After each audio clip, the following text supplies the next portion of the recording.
ٹنڈو آدم report Rashid Chauhan. Tando آدم district سانگڑ MQM office میں 18 March MQM Pakistan کے 38ویں یوم تاسیس نہایت جوش و خروش اور عظیم الشان طریقے سے منایا گیا۔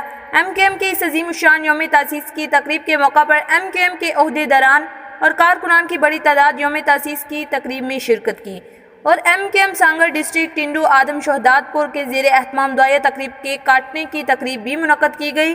تقریب میں ڈسٹرکٹ آرگنائزر محمد عارف شیخ، ڈسٹرکٹ ممبر حمید شیخ، ٹاؤن آرگنائزر محمد اعظم یوسف، انچارجز اراکین APMSO سیکٹر انچارج فرید بٹی، اراکین کارکنان ہمدرد کی بڑی تعداد میں بھرپور شرکت کی۔ Rashid Chauhan, press reporter JN news Tando آدم۔